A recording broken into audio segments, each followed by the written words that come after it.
Hola, a ver si he conseguido poner esto bien. ¿Me veis? ¿Me oís? Sí. Muchas gracias, Alexia, por la presentación y bueno, muchas gracias a la asociación por invitarme. Espera que tengo la luz esta que me da en la cara raramente. Y bueno, pues sí, os voy a hablar desde el otro lado, ¿no? Los que ya hemos dado el salto, ya hemos pasado por todas estas fases doctorales, postdoctorales, de acreditación y demás, y hemos conseguido una plaza, ¿no? Que bueno, en primer lugar quiero deciros que hay opciones. O sea, no os asustéis, que todo parece muy complicado y como decía Rafael muy bien, no se acaba. Es decir, esto no se acaba con el doctorado, después vienen acreditaciones, después vendrán otras becas, después vendrán otro tipo de procesos y en el momento en que entráis que consigáis una plaza, que lo conseguiréis, vendrán otros problemas y seguirá habiendo todo tipo de evaluaciones. O sea que eso va para largo, no con mucha calma, ¿no? Entonces, bueno, cuando Alexia me preguntó si podía daros una pequeña charla sobre mi experiencia, pues yo encantado, ¿no? Y lo que voy a hacer es contaros un poco lo que yo he hecho o cuál ha sido el camino mío hasta llegar a tener esta placita, que es una plaza de ayudante doctor, como decía también Rafa muy bien. Es máximo 5 años, en realidad no es una plaza, es un contrato asociado a una plaza que después de una serie de años podrás consolidar como plaza titular, pero bueno, en principio no está garantizado, porque vamos a tener que seguir trabajando bastante para que pueda consolidarse. Y en efecto, una cosa que sí que me gustaría recalcar, porque os lo ha dicho antes Rafael también, y es muy importante, lo de las acreditaciones. Es decir, es casi imposible hoy en día que alguien gane una plaza de ayudante con una acreditación ayudante. Como mínimo, la mayoría de la gente con la que vais a tener que competir estará acreditada como mínimo a contratado y en algunos casos incluso a titular. Muy a menudo, de hecho. Así que ya os digo, tenéis que poneros a ello. No os queda otra. En el momento en que acabéis la tesis, tenéis que empezar a pensar también ya en acreditaciones. Y bueno, pues os cuento un poco cómo lo hice yo y las opciones que yo tuve, sobre todo, ¿no? Yo me fui de España, perdonad, no he preparado un PowerPoint o una presentación al uso porque no he tenido mucho tiempo y no era el tipo tampoco de charla que quería daros. Os digo, espero que sea algo un poco más distinguido, podéis hacerme todas las preguntas que queráis. Yo tuve una beca FPU en su momento, hace muchos años, creo que la gané en 2005, 2006, hace un mundo ya. Y en 2010, 2011 se acaba la beca, porque las becas se acaban, eso para los que estéis en fase predoc y los que estéis en fase postdoc también, las becas se acaban. Y a mí me quedaba bastante por hacer de la tesis. De hecho, yo había planteado una tesis muy amplia, que me costó mucho de centrar realmente y rematar. Así que yo me vi en 2010, personalmente, pues, con la tesis tenía escrito pues, igual 100 páginas o no más. Y en 2010-2011, vosotros sois muy jóvenes, pero seguramente recordáis que aquí hubo una crisis terrorífica en la que no había trabajo ni en secundaria, se suspendieron muchísimas becas y había francamente muy pocas opciones. Y yo en ese momento, de hecho, el trabajo que yo tenía era asociado a un proyecto de investigación que a su vez estaba asociado a la universidad y yo tenía un trabajito de traductor a cambio de 500 euros al mes o algo así. O sea, no era manera de vivir y no veía yo grandes perspectivas porque no iba a haber ni oposición a esa secundaria en ese momento. Y entonces, pues yo había hecho 2 estancias que son muy productivas. Los que estéis en fase predoc, por Dios, haced estancias y haced estancias en buenos lugares en los que queráis estar y en los que realmente podéis aprovechar el tiempo. Yo hice dos estancias muy buenas, una en California, la otra en Inglaterra, y tuve la suerte de tener allí a dos advisors, dos mentores que me cuidaron bastante y, y me trataron muy bien. Y ya os digo, cuando yo acabé la beca aquí, 2010, 2011, mis pocas opciones o una de las pocas opciones que yo tenía Hola Julia, desde Los Ángeles. Yo en Palo Alto estuve. Las opciones que tenía era probar. Además, yo había quedado encantado con la experiencia en California y yo dije, bueno, pues voy a probar a hacer un doctorado en Estados Unidos en un programa que sea más amplio. En Estados Unidos hay programas verdaderamente fantásticos, no solo de estudios hispánicos, hay programas de filología románica, de literatura comparada, de historia del pensamiento moderno, o sea, programas muy atractivos.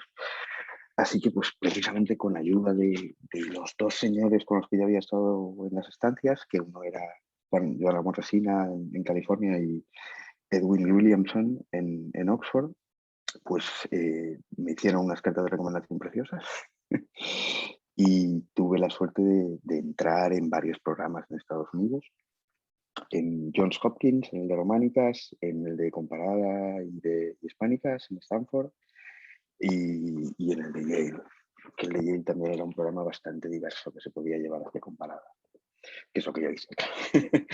Hacerlo en español, literatura española contemporánea peninsular, y llevármelo también hacia Comparada, que era lo que me interesaba más, porque yo hacía más cosas de historia del pensamiento en realidad, o historia intelectual. Y entonces era un programa francamente atractivo. Para los que estáis empezando el doctorado, no habéis empezado, yo siempre digo que lo contempléis si tenéis ánimo y sois jóvenes, porque los programas están muy bien, la financiación es extraordinaria, la verdad, incomparable con la que tenemos en España. Y los recursos y las bibliotecas de una buena biblioteca, o sea, de una buena universidad estadounidense, están a años luz, por lo menos de las universidades, así un poco de ciudades más pequeñas, como era el caso de Valencia, en mi caso, ¿no? Total, que yo me fui para Estados Unidos, aterricé allí en otoño de 2012 y estuve hasta mayo de 2019, que es cuando acabé yo, cuando defendí allí. El proceso de defensa es distinto. En Estados Unidos no hay un tribunal no al uso como hay en España, ¿no? Es un proceso, es la parte más sencilla, la verdad, dentro del programa. El programa es muy duro, pero la parte de la defensa de la tesis es relativamente sencilla. Yo la defendí en mayo de 2019, como os digo, y ahí pues empecé a valorar las opciones que tenía tanto para quedarme en Estados Unidos como para irme de Estados Unidos, ¿no? Porque ya os digo, opciones había, y había muchas, tanto allí como para volver a Europa. Eso sí, importante, que es algo que también nos ha apuntado Rafael antes. Yo tomé la precaución de terminar también el doctorado en Valencia, porque el tema de las convalidaciones es otro mundo bastante pesado y más complejo de lo que parece para cualquier título, sobre todo si estáis fuera de la Unión Europea. Si lo tenéis, vamos, lo obtenéis fuera de la Unión Europea, como era mi caso. Entonces, yo vi primero, mi intención en realidad era quedarme en Estados Unidos y vi las opciones que había, que eran muchas, complicadas, la verdad, y que iban a costar algo de trabajo, pero había opciones. Estados Unidos, una vez acabas el doctorado, pasa un poco como en España, en realidad, ¿no? Tienes la opción de, como dicen ellos, salir a mercado e intentar optar a plazas. Las plazas en Estados Unidos tienen perfil, cosa que yo creo que es bueno, y no sé si no sería buena idea. Con todo lo que importamos de Estados Unidos a nivel académico, quizás esta es una de las cosas que deberíamos importar, quizás, ¿no? Las plazas tienen un perfil determinado en función de las necesidades del departamento, ¿no? No es una plaza abierta a la que pueda optar una persona de medieval, de colonial, de latinoamericana contemporánea o del siglo XVIII español. No, el departamento necesita un profesor de literatura colonial y ese es el perfil de la plaza. Y ahí las opciones, la mejor opción, lo mejor que te puede pasar en Estados Unidos es obtener una plaza de assistant professor, que es digamos, el nivel de entrada en Estados Unidos, es más o menos lo equivalente a todo. Problema con estas plazas, que ya casi no hay. En Estados Unidos los programas, los departamentos, las universidades, ya sabéis que están, como dicen ellos, reestructurando los departamentos de humanidades, es decir, que los están haciendo más pequeños y poniéndolos dentro de un paraguas conjunto. Y las plazas de assistant professor con tenure track, es decir, las que se pueden convertir en una plaza fija, escasean. Hay muy poquitas, muy poquitas. Y además, pues como ya os digo, es más o menos el equivalente a la plaza de ayudante doctor en España. Entonces, para subir de categoría a Associate Professor, que se llama así, nada que ver con profesor asociado español, tienen que pasar como mínimo 6 años y pasas después de 6 años con una evaluación muy dura. Ya os digo que lo de las evaluaciones no acaba. Con las acreditaciones cada vez hay más y cada vez son más duras. Y después de 6 años, digamos, cuando ya podrías obtener una plaza fija. Pero ya os digo, plazas de assistant professor con tenure track casi no hay ya. El año que yo salí al mercado, de hecho, plazas de este tipo interesantes y con mi perfil, había 2. 2 a las que uno quisiera ir realmente, porque obviamente siempre igual puedes encontrar plazas en Wichita State o en Oklahoma o Kansas City, pero francamente yo ya no tenía edad para irme de aventura a lugares tan remotos, así que los 2, solo había 2 plazas realmente a las que yo quisiera o pudiera optar, que eso ya os podéis imaginar que es muy poco para un país entero, además como Estados Unidos. Y la cantidad de candidatos que puede haber para una plaza de este tipo. Yo me presenté a una en Brown.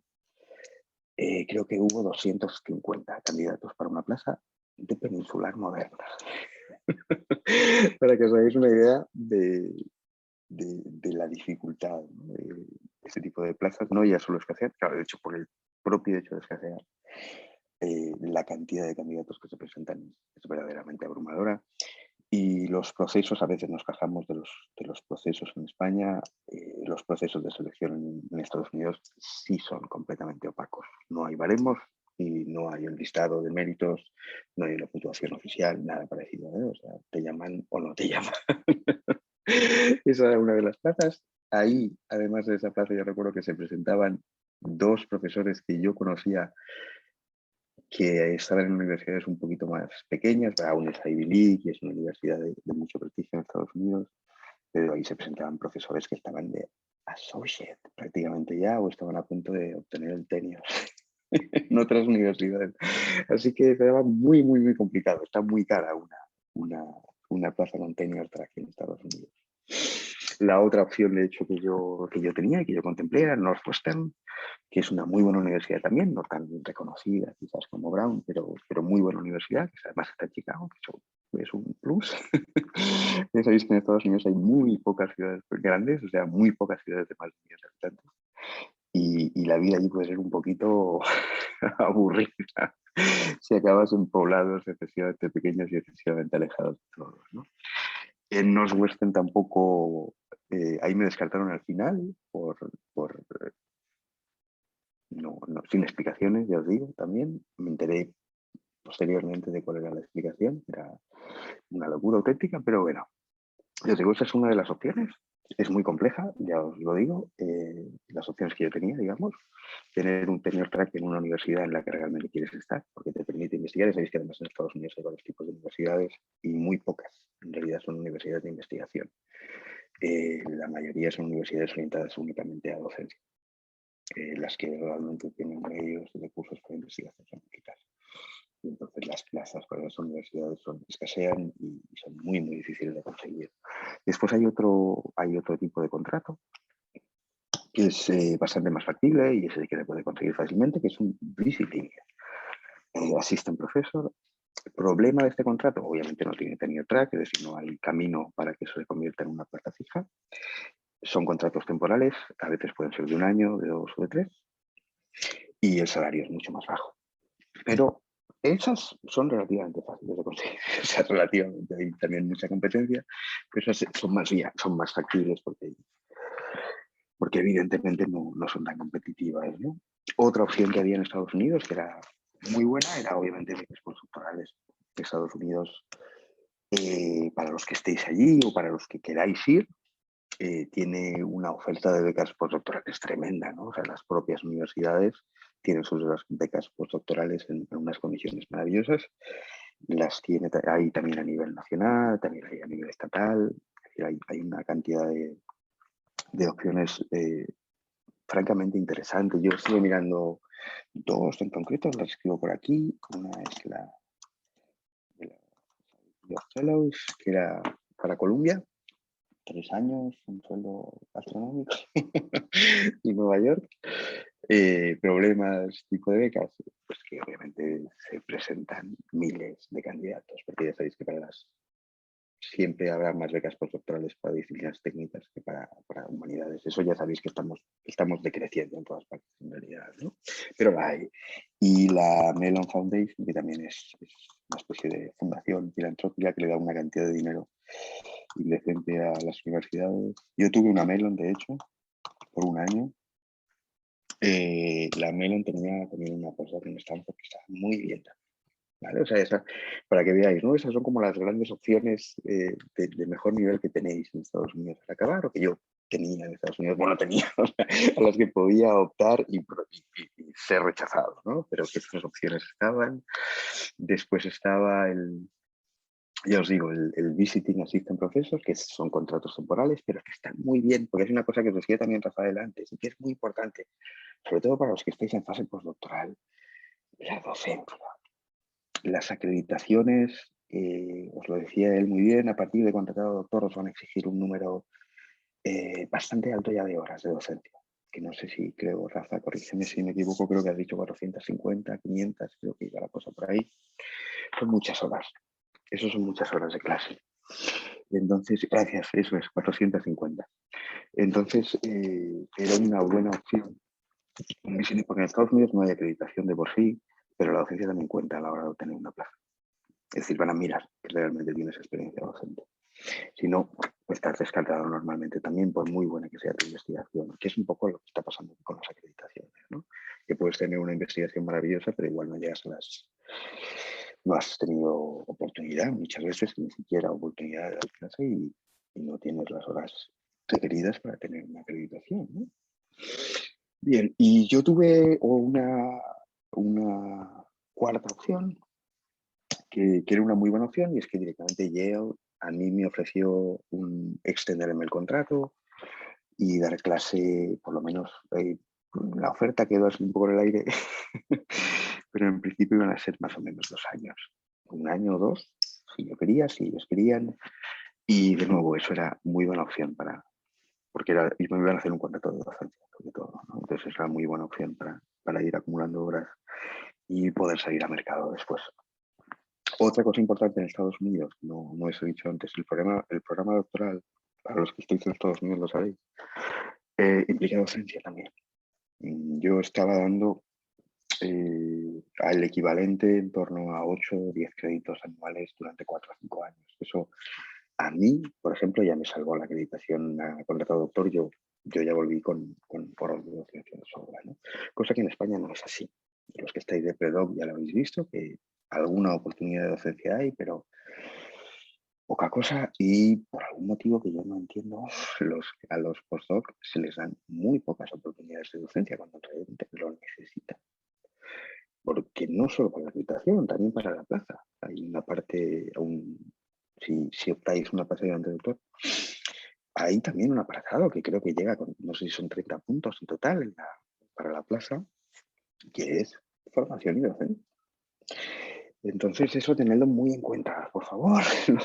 Los que estáis en PDoc y los que estáis en postdoc, exigid un poco de docencia, que os den créditos, porque si no, seréis investigadores, seguramente ya lo sois maravillosos, pero no tendréis las horas para poder acreditaros y para poder realmente optar a plazas, ¿no?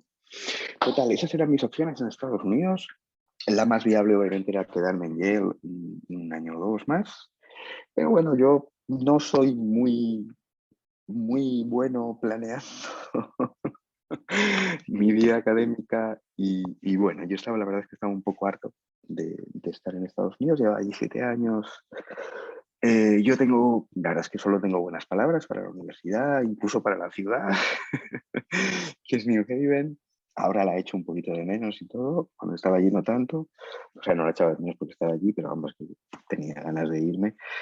Con el tiempo, la verdad es que que tengo muy buen recuerdo de aquellos años y, por supuesto, de la universidad, ¿no? Y tenía esa opción, pero yo no veía muy claro, veía que esto iba a ser un camino, que en Estados Unidos las cosas iban a ser un camino demasiado tortuoso, porque es verdad que iba a acumular docencia, iba a tener un contrato en una universidad importante, pero nada ya en Estados Unidos te garantiza que después vas a poder tener una plaza que sea una buena plaza, o sea, un lugar en el que quieres estar, una universidad en la que quieres estar, si quieres investigar, que puedas investigar, que tengas los recursos, los medios, ¿no? Y entonces, pues, empecé a buscar las opciones para volver a Europa en principio. Y además es que está muy lejos.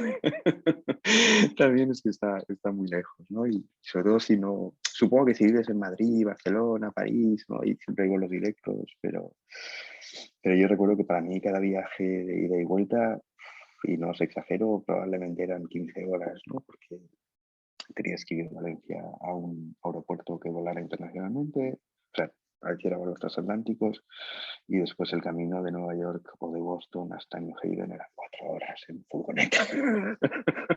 Entonces yo estaba un poquito harto. Entonces empecé a mirar y no me apetecía seguir en Yale, para que negarlo. Ya os digo que tengo muy buen recuerdo y estoy agradecidísimo a la universidad por todo lo que me ofreció, pero no me apetecía seguir. Así que miré las opciones que había para volver a Europa, ya os digo, en principio a Europa. Es relativamente fácil en Estados Unidos, para los que estáis ahí, volver a Inglaterra o a Holanda, ¿vale? Hacia el sur no tanto, con un doctorado de allí. Con un doctorado de allí es relativamente fácil pasar fácil entre comillas, obviamente, ¿no? Hay que competir igualmente, ¿no? Pero digamos que es más sencillo pasar a Países Bajos o a Inglaterra. Para ir hacia el sur no tanto, no es tan fácil. Entonces yo miré las opciones que probablemente todos los que habéis tenido aquí ya habéis hecho ya la tesis o habéis escrito la tesis y tenéis vuestro título de doctorado, teníais. Ya os digo, yo tomé la precaución de acabar el doctorado aquí para no tener que convalidar el de allí. Entonces yo vi, a ver, había, ya sabéis, becas postdoctorales, ahora hay más, creo. Yo creo que yo lo pedí en 2019, creo que han puesto alguna más. Entonces, opciones no había tantas. Yo miré, la primera que miré fue la Juan de la Cierva de Incorporación, que es la que te permite volver, digamos. No sé si alguno de vosotros le ha echado un ojo o está pensando en pedirla, los que estáis fuera. Yo no entendí el objetivo de esa beca. Yo, de hecho, no podía pedirla, porque en principio tienes que estar, creo que era un mínimo de 3 años, en un puesto si no recuerdo mal, con contrato, en una universidad extranjera. Yo no, es por eso os digo que yo no entendí. Igual es que yo en mi torpeza suma no llegué a entender el objetivo de la beca, pero no llegué a entender muy bien quién demonios, si está ya generándose su propia carrera académica en una universidad extranjera hasta el punto de que tiene contrato ya durante varios años, renuncia a ese contrato para una beca en España, que ya sabéis que no te garantiza una plaza. Eso es otra de las cosas que tenéis que tener muy en mente. Una beca postdoc no garantiza plaza, creo que la única que la garantiza es la Ramón y Cajal. Total, que la beca postdoc de incorporación yo la descarté. Entre las cosas porque ni siquiera podía pedirla. No llevaba los suficientes años contratado en una universidad extranjera como para poder pedirla, ¿no? Entonces pedí la de formación. Una aventura, ¿verdad? Los que hayáis estado ahí, pues también lo sabéis, la cantidad de contactos que hay que tener, la cantidad también de documentos que hay que hacer, lo bonito que hay que dejarlo todo para que te consideren. Yo, de hecho, acabé en lista de espera, no la gané. El informe, eso es algo a lo que vais a tener que ir enfrentando en vuestra vida. Los informes a veces de evaluación son delirantes.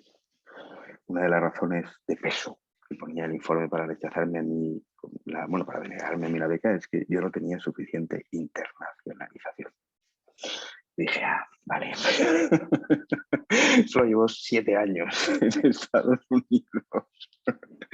Pero bueno, no sé cuántos puntos perdí allí, pero que no los suficientes como para quedarme únicamente en lista de espera.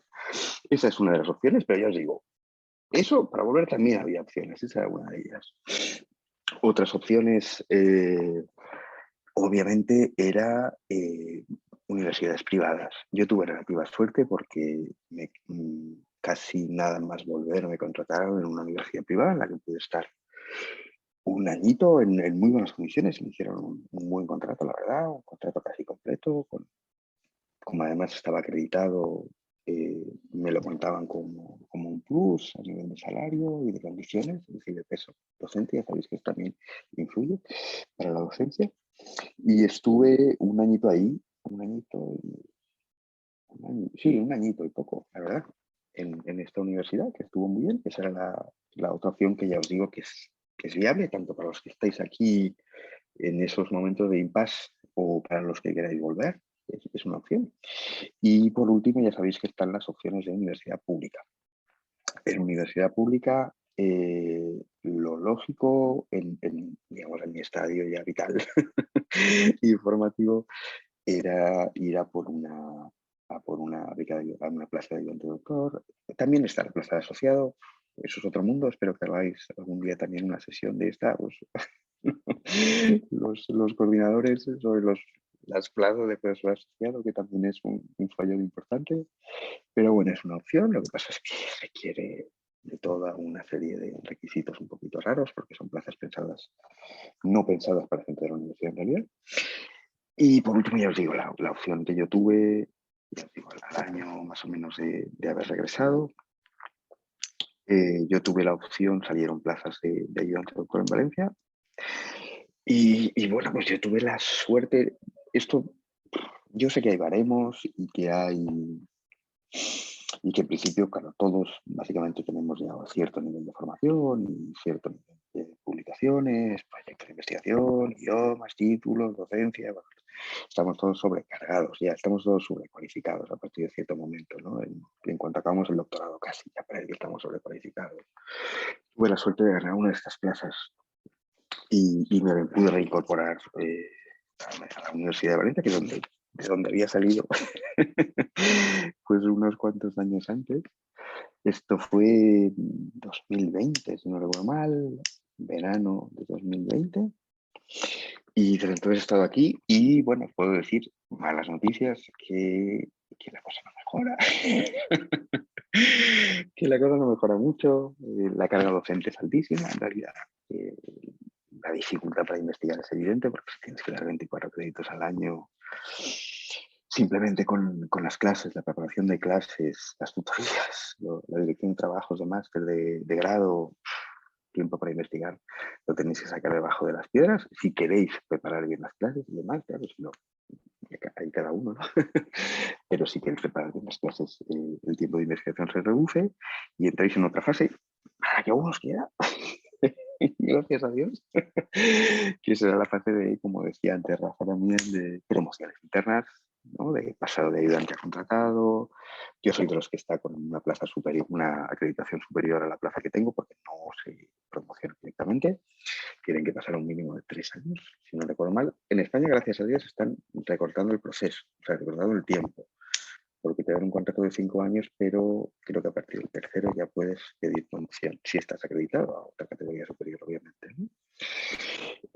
Pero bueno, ya os digo, más allá de las promociones internas, empieza el espectáculo de los sexenios y de los quinquenios. Así que ya os digo, paciencia, mucha paciencia. Opciones hay, va a haber en España y fuera, para los que estáis empezando, para los que ya estáis doctorados, para los que estáis dando el salto digamos, a la plaza en sí. Opciones va a haber. Solo tienes que tener mucha paciencia, trabajar mucho y no desesperado. Que a veces es fácil, ¿no? Que la salud mental a veces también os puede jugar una mala pasada en términos de eso, de hundimiento, depresión y demás. Pero no, de verdad, esto es pensarlo como una carrera larguísima, que no os acababa el doctorado, ni mucho menos, y que vais a tener que seguir. Entonces, tomadlo lo mejor que podáis, ser lo más productivos posibles, aprovechar mucho el tiempo, mucho, mucho el tiempo. Ya sé que eso es terrible en términos sociales, pero bueno, y yo qué sé, ya os digo, si yo nunca planeé acabar siendo profesor universitario, por ejemplo, y aquí estoy. O sea, yo nunca lo planeé. Simplemente he ido teniendo opciones, he ido aprovechándolas hasta que pues hasta que he aterrizado aquí. O sea, si yo sin tener un plan claro, un plan de acción claro, he conseguido ganar una plaza, imagino que cualquiera de vosotros que tenga la cabeza un poquito más organizada y tenga claros los procesos y estas sesiones que estáis organizando, la verdad, por lo que acabo de ver con la comunicación de Rafael, os van a ayudar muchísimo, ¿no? Para verdaderamente planificar. Y bueno, pues yo os digo, eso es un poco, simplemente quería contaros un poco mi experiencia, cómo lo hice yo, cómo me pude mover y sobre todo qué opciones tenía. Que espero que os haya quedado claro que aunque sean difíciles y en algunos casos imposibles, opciones hay, opciones hubo fuera y hubo aquí. Así que ya os digo, no desesperéis y mucho ánimo, que esto es larguísimo. Como un día así, más que un día en pan, como decía antes Rafael. Y bueno, por mi parte, poco más. Si tenéis alguna pregunta, alguna aclaración, tanto de los programas, si queréis aprovechar y alguien tiene preguntas también sobre los programas en Estados Unidos, que yo le puedo echar una mano, sobre cómo funciona un poco el mercado en Estados Unidos, que se llama así, mercado, a la hora de pedir trabajo, o cómo es la propia preparación de la solicitud para pedir aquí plazas y demás, pues yo encantado de responderos. Y nada, insisto, muchas gracias otra vez por la invitación. Yo encantado de colaborar cuando queráis. Muchas gracias, Luis, por tu intervención, por explicar.